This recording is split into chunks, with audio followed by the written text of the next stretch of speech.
Well, life in lockdown has been difficult for so many people. We're all missing our sport and being able to see our friends. So in this session, we're going to be talking with Nicola O'Leary, who is Basketball New South Wales Chaplain, as well as Renae Garlepp, who is a former WNBL player and who has represented Australia both as a junior and a senior.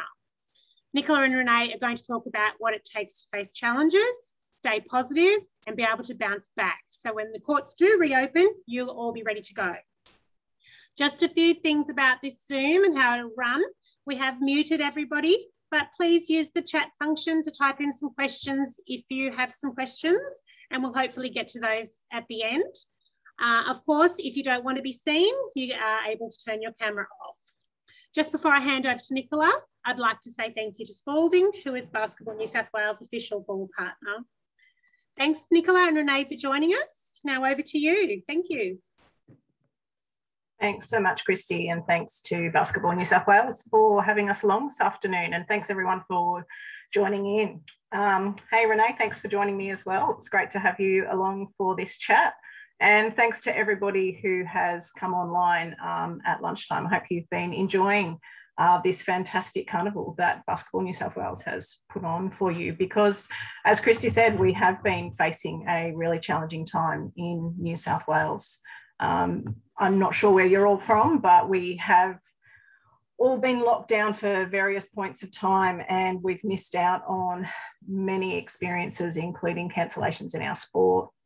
In school, we've missed out on birthday parties and so many other things. So we wanted to come on here today, and we're going to have a bit of a chat about what it might take to stay positive when we're facing these challenging times. And for those of you who know Renae, she's faced many challenges and had to overcome those in her sporting career. So we're going to have a bit of a chat with her about those. And yeah, we love you to put any questions into the chat. If they are relevant to what we're talking about at the time, we'll answer those as we're going along. And otherwise, we will come back and answer those at the end. So Renae, I know that you have obviously been an elite basketballer in your time. You're married to a basketballer, you coach basketball. Perhaps you could share some insights from your career. I know you've faced not one, but 3 knee reconstructions, which is pretty huge. That must have been really difficult for you. How did you go about facing those huge challenges, and how did you cope during that? Cool. Thanks so much, Nicola, and to Basketball New South Wales for having me on what they've put together. An awesome opportunity for everyone on the holidays. I think everyone's pretty lucky. This is special. Yeah, I guess I've said this to a few groups I've spoken to now. It's funny. I kind of think in this lockdown now, like I kind of have deja vu that I've felt like this before, and I likened it to probably the first time or second or third time I've done my ACL and you're injured. It's kind of like being in lockdown. I guess it's boring. You kind of at times feel lonely. Your future's unknown. You don't know if you're going to come back 100% or if you're going to, be able to find your talents as fast as you'd like when you come back. And I guess you've got to, like some of us in New South Wales, we get to watch everyone else in the rest of the country play basketball. So for me, kind of the feelings of how I felt in this lockdown kind of bring back the same feelings of being injured. And I guess I've tried to tackle this time similar to how I tackled all those obstacles as well. So obviously this happened not, as I just said, it happened for you 3 times.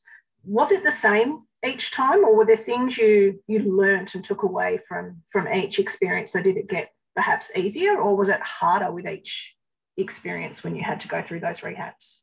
I probably, they're all significantly different, probably because all 3 times were different stages in my life and my career as well.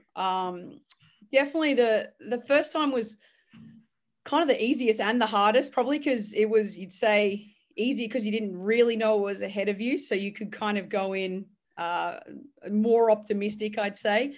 And then I was also only 17, so I was quite young as well. So I knew I had a long road ahead of me.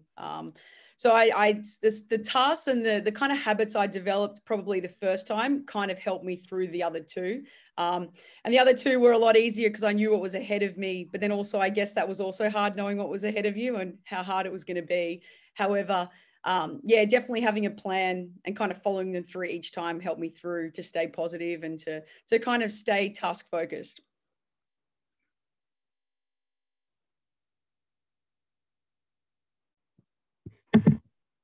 And are there things that you feel like you've taken away from those experiences that you now apply in your life every day? Yeah, I think it's important, I guess, when you kind of feel like the chips are down a little bit and you do feel a bit lonely and not struggling to find motivation, but I guess struggling to kind of find your way. I think that back then I always tried to surround myself with the right people. And I think that's probably something we can do, just not even in lockdown, just in general. So kind of like someone once told me, do an exercise and get a piece of paper and just write down on the piece of paper everyone that makes you feel good. So whether you speak to them on the phone or you text them or you hang out with them, who are those people? And you'll know who they are. They'll just come to mind straight away, like who makes you happy. And then kind of surround yourself with those people because they'll just naturally uplift you and put you in a better mood, which will then help you cope. Yeah, that's so important. So true. Like whether, as you say, whether it's, and I think that's really important now whilst we're in lockdown, and especially for teens sometimes, like knowing, when to take a break if it's social media, if there's things that are a bit toxic or not so great, it's okay to take a break or know who to surround yourself with. And if you're feeling overwhelmed or you're feeling down or you're having a bad day, just find those people that make you happy or make you feel good or make you have a good laugh and go to those go-to people. That's important. So good. And do you use any of your, I guess, experiences or those strengths that you draw from now in your coaching experiences? The players now that you've picked up that you would share with players? Because I know when we sort of spoke before this, and you sort of said as a player, there wasn't as much focus, I guess, on the mental side of being a player, like that mental. You learned a lot of the physical skills. Yeah, I get what you're saying. Yeah, player, but not so much a mental player. Whereas I think sorry to cut you off. No, that's okay. Yeah, I think that's what I was saying, that when I kind of went through as a junior and even early parts of my career, mindfulness wasn't really something that was spoken about as much as it is now. And I know that schools do an incredible job of applying mindfulness within their programs and just simple things like meditation and gratitude and all those little things. I think that would have helped me a lot back then as well, just to kind of focus on the good rather than the negative all the time and to put yourself in a position to just be happy. Gratitude gets used a lot, but like, are you a good finder? Like every day, do you try and find the good rather than the bad? So if something good happens, like, today I'm going to be a good finder. I'm only going to try and find the good that happens, and little things like that. Whether it's basketball, whether you're a coach or a player. This year, as a coach, we did like a week of random acts of kindness. So with my youth league team, we had a tally and a target that we're going to get to in 1 week. So all the staff, all the players and everyone, we had to see how many random acts of kindness we could do. And this was at a time where a lot of the players were struggling with various things, whether it was the pressures of uni or there was a few different areas, and what we learned out of that was by helping others, we helped ourselves. And there was a fair few people that were down and struggling, but by just doing random acts of kindness for other people, everyone kind of felt better within themselves. So I think that's something we've tried to do within my coaching. Yeah, there's an analogy, I guess, that gets talked about a lot about filling your cup. Yeah. And, you can feel like your cup really gets sort of drawn upon or sucked out of. And one of those things that can help you to fill your cup is by doing things for other people. And that can be something as simple as, sending a positive message to someone, telling them, you're a great friend, or ringing up your grandparents and telling them you miss them, because a lot of people can't see their grandparents at the moment in lockdown. And I know that's something my kids are doing a lot at the moment, is connecting with their grandparents more than they ever did.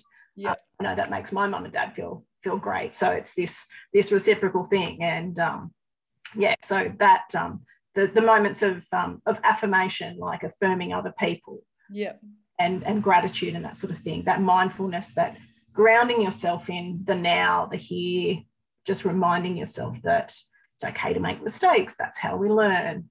It's so important to have the mental attitude as well as the physical attitude. So it's great that you're able to take that into your training now with the athletes you're working with. And that idea of resilience, such a big buzzword. And I know there's probably some of the kids out there hearing the words of mindfulness and resilience and going, like these big words that get thrown around all the time, but they are so important. And I think going through lockdown at the moment, the kids are really learning resilience without even knowing it, because, you know, they are having to just face so many challenges and learning to bounce back from those. And that's what resilience is all about. Yep. I just want to, while I'm just talking about, I'm just going to try and share my screen. Now, sometimes my technical skills let me down. Good. So I'm just going to try. So bear with me, everyone. I'm just going to share something now about that whilst. Where's it gone? No, it doesn't want to come. Always the way, isn't it? No, it was there. Now it's gone. All right. I'm going to try something else here. There it is. Excellent. So hopefully people can see this. So we're just talking about resilience. So I just wanted to talk a little bit about what resilience is, in case some people are going, what are you talking about, Nicola and Renae? So resilience, if you're not sure about what it is it's an ability to bounce back from situations. It's an ability to cope with unexpected changes in your life, like COVID has thrown us, where one minute we're at school, the next minute we're in lockdown, the next minute we're being told we can do this and we can't do that. It's coping with tough times by applying various skills that we pick up. It's engaging your support networks, like Renae was talking about, learning who are the positive people in our life, who makes a good difference to us. It allows you to face difficult situations and stressful life events. It's an ability to maintain good mental health. And that's so important. You're not always going to have good days, but trying to have more good days than bad days. And it's coping strategies that allow you to deal with and maintain a sense of control.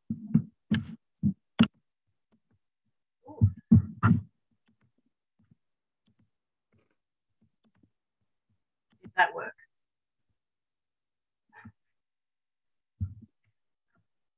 So everyone is going to get stressed. We're all going to have setbacks. They're all part of life.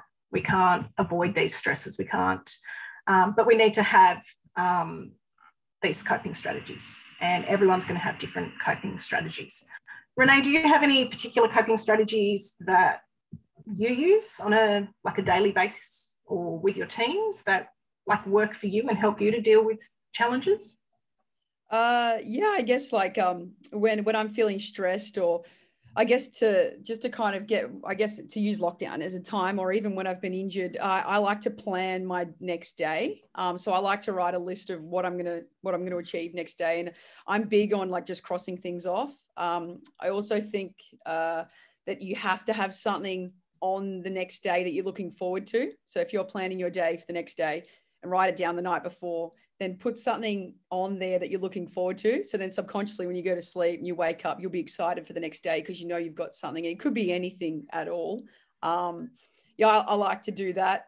That generally helps me stay on task, but also pretty satisfied with just getting things done. And then I whatever my goals are, I'd like to achieve. Generally, I'll get them done because I've got a list, and it's okay, I'm just going to stay on this. Yeah, great. Yeah. I mean, look, some of the other things people might do is as you've said, there's the relaxation and the meditation, the exercise, getting out, getting some fresh air. There can be things like breaking down your setting goals. Yeah. Setting goals are really important, and hopefully people are aware of the SMART goals. Now, this one I know was there.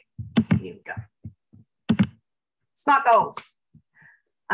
So everyone should hopefully know a little bit about SMART goals. So setting specific, measurable, achievable, realistic, and timely goals. So it's really important to try and set ourselves some goals, particularly at the moment, I think. Having some small goals that we can work to, even on a daily basis. Like, I know, you know, I've got teenagers, and I know that some days they just don't want to get out of bed. So some days for my teens, it can be just setting a goal is getting up, getting dressed, brushing their teeth. And we can achieve, you know, sometimes we celebrate that in our house because that is an achievement when we just don't want to do it because we've just had enough of lockdown and we want to just go back to school and we want to see our friends. But perhaps, you know, when it's your basketball, it might be about, I'm not much of a basketballer, I will admit, but it might be about a particular skill you're trying to achieve. So you want to go out and shoot a certain number of hoops a day, and that might be your goal. So make sure that they're really specific. They are actually achievable, that you can actually achieve them, so that you're not setting yourself something really unrealistic, and that when you do achieve them, make sure that you celebrate them, share it with other people, let them know that you've achieved these goals, because it's really important that when we set goals, we do celebrate them, because that's part of setting goals and celebrating them. What do you think about that, Renae? Like about the whole goal setting idea? Yeah, I think that I think goal setting is great. It also pending your personality. Like some people do feel a bit anxious when they've set their goals and would just prefer to just kind of think about what they want to do and go about it. I think that a lot of these things you kind of have to choose what's right for you and what works for you, and you'll know that. But for me personally, I guess I like to kind of figure out what my outcome is and then work my way backwards from that. So say you want to make a team or whatever your goal is, and then take the steps backwards to like, okay, how am I going to achieve this and go about it? And if it's just like, all right, this week I'm going to just focus on this task to help me get there. Yeah. That's how I like to go about it. Yeah. And that's the thing about finding what works for you is, as I said, like, you know, for some people going for a 5K run, that works for them. Yep. For me personally. I have a friend who a 75K bike run is just not enough for her. You know, we were chatting yesterday. She's like, oh, you know, my 5K radius, we can only get 75Ks. And I'm like, only 75Ks? Like, seriously, is that not enough? You know, but yeah, people reading a book, watching Netflix, you know, playing, you know, I have one daughter who, you know, just plays Roblox for hours, and another one who loves watching mindless things on YouTube. And that's just their way of escaping. Yep. It's really important to, I guess, know when you're feeling overwhelmed, when to step back, when to ask for help. Now, important question, Renae. Is it okay to ask for help? Yeah, absolutely. Absolutely. And there's so many people you can ask for help, but I think that generally if you just get things off your chest, you'll feel better, even if that person doesn't help you sometimes. But there are so many people that you all have access to that can help you. And I think that, yeah, we should always talk up, and most of the people you would tell would just absolutely love to help you. So I think it's better to reach out than to internally struggle, for sure. Absolutely. Yeah. And who are some of the sort of people that, like these guys that are watching us today, can go and talk to? I guess your parents, your friends, your coaches, your teachers, anyone that you view, I guess, someone that you trust as well. Yeah. Confide in. Yeah. Definitely. And at the end, I'll also put up a slide for everyone, as well as some other sort of online resources, I guess, that, you know, if any of you guys want to go and like check into any of those sorts of things, there are also lots of other things out there for you where you can sort of seek support. Another thing, I guess, that's really important for people to realise and sort of think about is what is within our control. And I guess this is something that I guess can really feed into that whole challenge stress cycle, is realising what we can control and what we can't control. And I have got a little slide to share here with people. So I guess, you know, this is obviously, you know, just something a little bit here is that, you know, we can control our attitude, we can control what recommendations we follow, we can follow, you know, how we behave towards other people. But we can't, this is just something I grabbed off the internet. So, we can't control the amount of toilet paper at the store or the amount of toilet paper other people buy. We can't control how long COVID's going to last for. We can't control the way other people act or the other people's motives. We can't predict what's going to happen or the actions of other people. So it's really important to think about sometimes, and sometimes to even sit down, when you're feeling overwhelmed by something or worrying about things. You see this a lot where people are out at the shops worrying about what other people are doing, or out now at picnics. I see a lot at the moment worrying about how many other people are at picnics. Is we can't control what other people are doing. That's what I tell my kids all the time, is we can only control what we do and whether we're wearing masks and that sort of thing. So I think it's really important to think about what you can control, your behaviour, how you treat other people, the way you're thinking, setting good habits for yourself, eating healthily, exercising, getting good bedtimes, all of those sorts of things, because you can't control the way that other people are doing things, only the way you're doing things. What are your thoughts on that, Renae? Yeah, that's a great point, a great slide. I think that, and it's hard to do, especially in COVID. Exactly what you just said. You do get a little bit consumed about, I guess, what everyone's doing and, what am I doing? But I think that, like, what's the quote is, comparison is the death of joy. And you do lose a lot of joy when you get into comparison mode with yourself to other people. And if you can train yourself to just focus on you and what everyone else is doing. You can't control what they do regardless anyway. So just don't let that impact you at all. I guess in terms of basketball as well, like most people would get to a basketball game and be quite anxious because, you'd want to play well. And it's like, well, did I score enough? And I think an exercise that we've done with a few players is when you get to a game, your goal can only be something that you can control. So whether you score a lot of points, you can't control that, because you can't control what the defense is like. You can't control the referees. You can't control if the ball goes in. As much as you train, sometimes you can't control it. So I think in terms of basketball, when you go play, if your goal is, I'm going to do something on defense, or I'm going to, cheer loudly, or I'm going to go tell someone that they did a great job, or if you can pick things in your day that you can control, you'll probably stay a lot more positive as well. Yeah, definitely. Yeah, because I think it's about like asking yourself the questions like, can I change this situation? Yeah. What is in my control? What can I do to help myself? Or what are my strengths? How might I have dealt with this situation before? Or, what have I done when I've entered a game before like this? Or when, the last time I played this team, how did I approach it, I guess, if you're sort of working on a team, or, I learned from this, or, can I use this, the last game I played to play better in this next game? Yep. I see a good question here. How do I overcome not getting picked for a team? This might be a good one for you, Renae. There's no doubt that's hard, and that's probably been as hard for me as injuries, because it is part of the game. I think that if you haven't been picked for the team, the biggest thing to find out is why.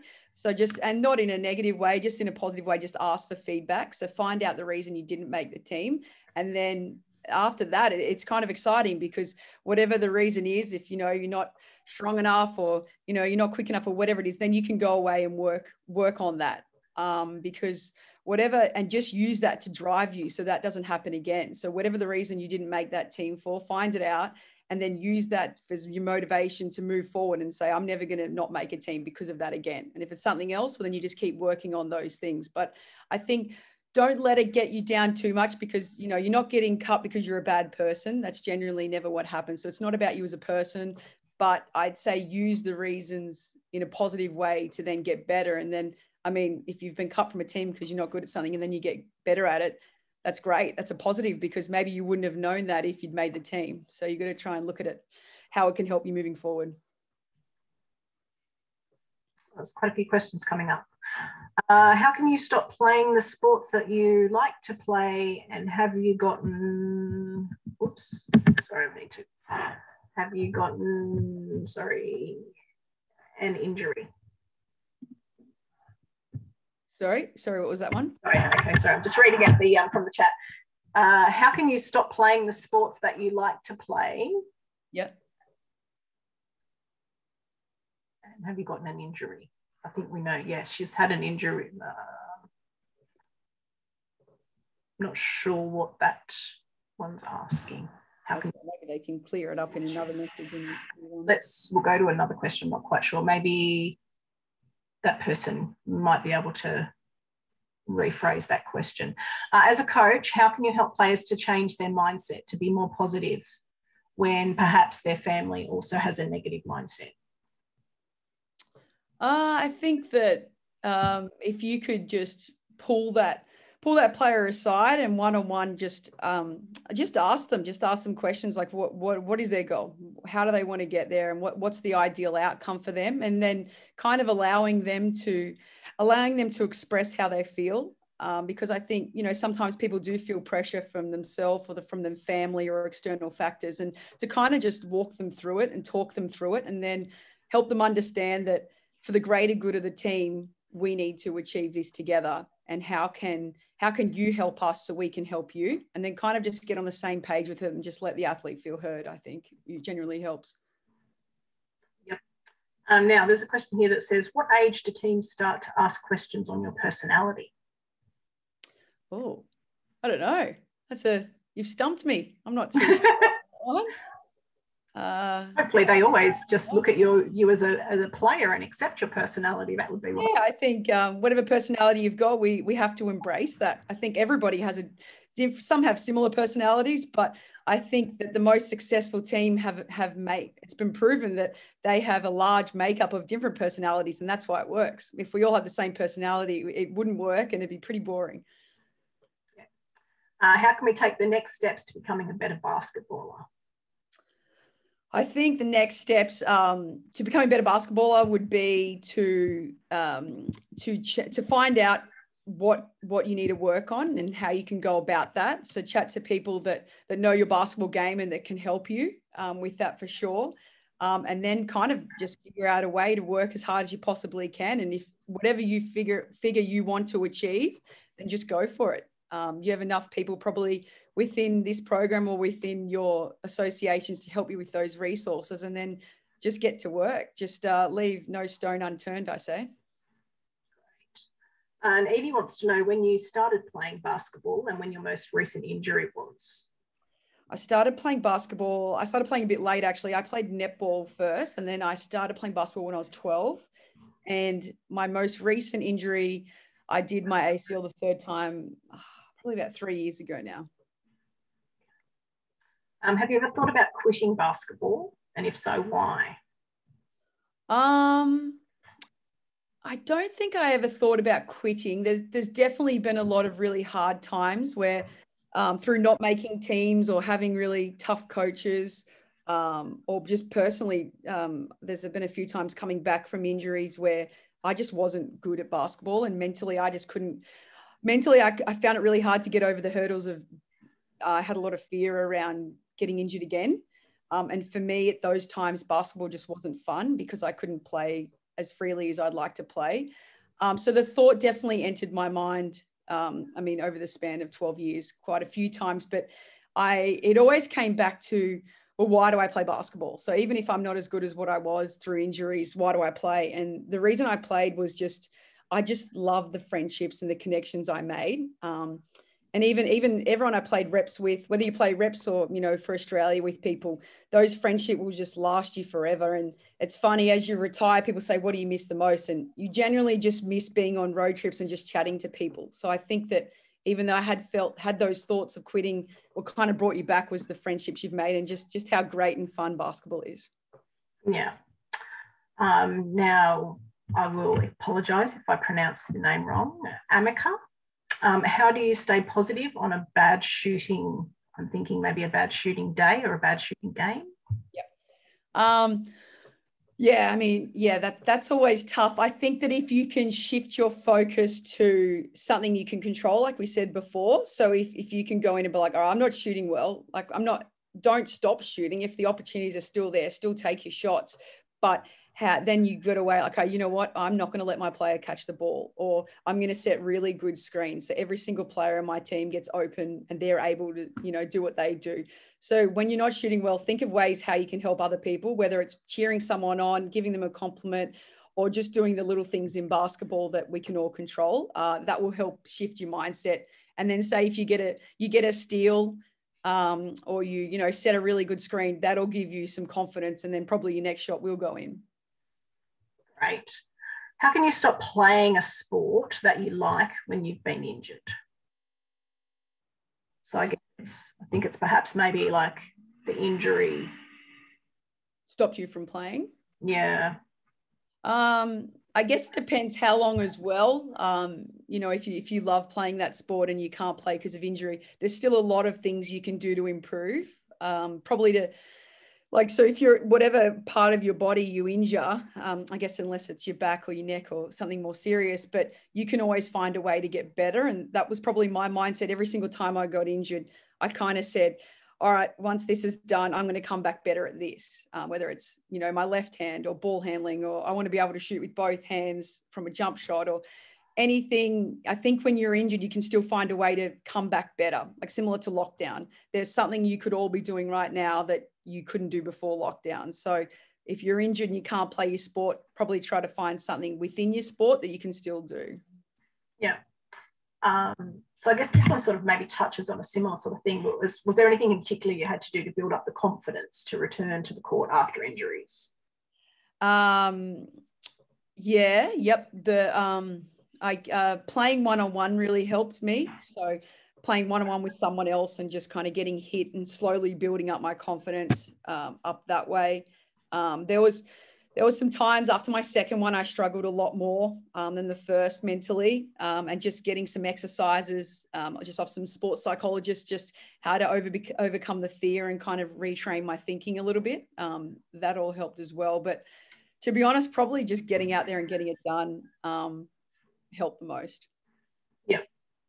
What position did you play and what was hard about that position? So I was a shooting guard. What was hard about it? Probably if I missed it, I have a bit more pressure to score, I guess, in that position. But no, I mean, I think all positions are probably the same degree of difficulty. Cool. How do you overcome personality clashes within your team? Like if teammates are being mean or... Great question. That is a great question. I think how I would seek to understand where they're coming from. So probably the biggest advice would be, generally people aren't, you know, mean and nasty for no reason. I think if you have personality clashes, I would just take the time to get to know that person and kind of find out where they're coming from. So, you know, if they're always angry or whatever, just say to them, hey, like, do you want to go get an ice cream or something like that? And just talk to them about school or their family or their pets, and try to connect with that person away from basketball and just have conversations that have nothing to do with basketball. And I think you could kind of break down a few of the barriers doing that. Yeah, good idea. So sort of touching on some sort of, I guess, similar themes around tensions on the team. How do you deal with a ball hog on your team? Generally, that's probably up to the coach, I'd say. Right. The coach will generally deal with that. As a player, I mean, this is kind of comes back to what we can control, right? So if you've got a ball hog in your team, and generally that's the job of the coach, but is that something that you can control? Probably not. So how can you move around that and just focus on the things that you can control? I'd say would probably be my advice on that one. Yeah. Is basketball one of your favourite sports to coach and play? And if so, why? Yes, I do love basketball. I like watching a lot of sports, but I think that basketball is awesome because it's, you know, it's 10 people or 12 people. So not a lot of people, but how just seeing those players come together and work together for a common goal, I think is something really special. You said you moved from netball to basketball, didn't you? Was there a reason for that? Yeah. Sorry, what'd you say? I said, was there a reason? I'm throwing my own question in. Moved from netball to basketball? I'm embarrassed to say the reason was purely that I was like 11 at the time, but I just liked the uniform better. So I just said to my mum, if I play basketball, do I get to wear that instead of this? And Mum said, yeah, that's right. So I was like, okay, let's do it. So that's kind of what happened. To be honest, that's it. Fair enough. Yeah. Someone said, I practice all the time, but when I get to the game, I seem to miss all my shots. How can I stop doing this? Okay. I think that if you like, there's a good quote: the harder you work, the luckier you get. I think if you practice all the time and you do work really hard, you should take a lot of confidence from that. So you have to have a belief that if I'm doing all this hard work, it's going to pay off, because it just has to, right? So when you go into the game, you need to kind of say to yourself, you know what, I've done this hard work. Like today, I'm just going to shoot the ball confidently. I'm just going to shoot the ball confidently because I know I practice so much and it's going to go in. So you kind of need to change your mindset from, I'm assuming right now, maybe you go to games and you're a bit like, am I going to make it? Am I going to make it? What if I miss? Like you have to eliminate all of that, and you rock up to the game and you say, you know what, I've worked so hard this week. All my shots are going in. I've got this. So change your mindset to just think it's in. Is there something in particular coaches look for in a player? I suspect this may be, I guess. Definitely attitude. Attitude's number one. How they work within a team is a big one as well. Do you have a favourite teammate? Oh gosh. I've had a lot of great team. Lauren King, she's on the call. She was a favourite teammate. There you go. That works for New South Wales. We'll go with her. I've been so lucky though. Like I have had too many to count. Yeah, I bet. Is there a way you can gain more confidence on the court? Yep. I believe that confidence comes from hard work. I think if you work hard, you will get confidence from that, because if you're putting in the work, then you've got to take confidence from that. If you're not putting in the work, well then, sometimes, it's a bit harder, but I think to gain confidence, just work harder. Simple. If you could be any position, is there a different position you would play other than the one you played? No, happy with the one I played. Yeah. What's the hardest skill to learn in basketball, in your opinion? Hardest skill. That's a really good question. Probably passing. I think passing's also super underrated as well. I think the ability to have vision and see the floor and make an effective pass is something that, I'll go with that. What goes through your head when you go to the line to take free shots? I've had some hurdles with free throws before. I think that to kind of overcome those, definitely a routine.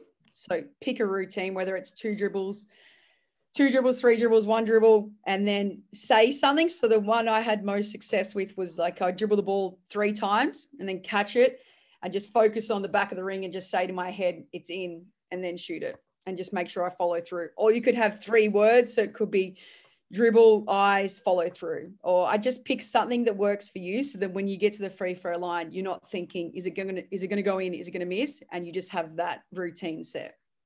Right. Yeah. What's the food that is best to eat right before a game? Oh, you know what? I think that's debatable. I think whatever works for you. There's so many people and they'd all say different things. So some people like to have heavy meals. Some people like to have light meals. I think whatever, say if you play well and you feel good when you go to a game, whatever you ate before, do that again. Yeah.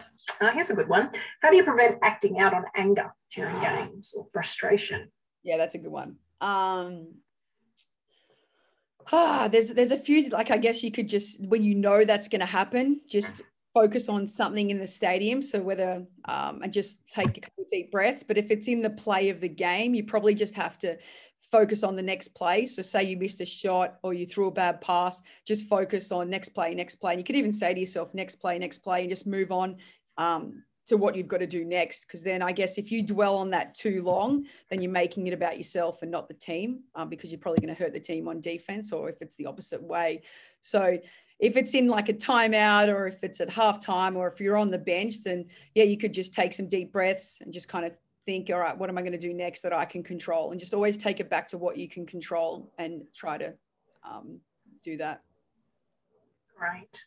But is there anyone in particular that you would talk to before a game? Yeah, like maybe some of my teammates or assistant coaches generally just kind of just check in and just have a chat and say, how you feeling, a bit nervous or whatever, and just say, I'm going to focus on this today. And even to an assistant coach, if you said, I'm going to focus on this today, can you just tell me how you think I went, whether it is, you know, on defense or something that you can control as well. Yeah. All right, last question. We need to start wrapping up. If you have team troubles or your coach is upsetting you, how do you tell your parents or talk to your coach? Was it, how do you tell your parents, did you say? How do you tell your parents or talk to the coach? Yeah, I mean, talking to your parents, I'd probably just go tell them how you're feeling and let them know. And they'll be able to help you with that for sure, to kind of, I guess, where to go from here. I think with the coach, generally, you know, most coaches are good people and they want to help you. So I think if you went and spoke to your coach in a way, you know, I'm struggling with this, rather than pointing fingers at other people, they'll be able to help you with that. Yeah, fantastic. There's been some fantastic questions there, and thanks for having the, you know, answering those all under fire there. There was lots of questions going on in all different directions. Obviously, everyone was really keen to know about your career and your injuries and your coaching and how they can all improve their game and the challenges that they're all obviously facing in their basketball careers. They're all keen to obviously improve on those. So yeah, just thanks so much for coming online today. Obviously, everyone was keen to hear from you and hear about your career. Hopefully people have picked up a few things about facing challenging times and taken away a few messages that might be applicable to them as we continue to face some challenging events over the next few months, and as they continue to face stresses and challenges through the rest of their life. And, you know, I guess some of the key messages are that, you know, we're not always in control of everything. It's okay that you're not always in control, that it's okay to ask for help, that there's plenty of help out there, whether it's your parents, your coaches, or external places like Lifeline, Kids Helpline, Headspace, Head to Health, all of those. There's so much out there available to you. You know, even go through your coaches at basketball. They all know where to direct you if you need that help. So yeah, thanks so much everyone for coming online today, and hopefully, you know, you picked up something about resilience and bouncing back in challenging times.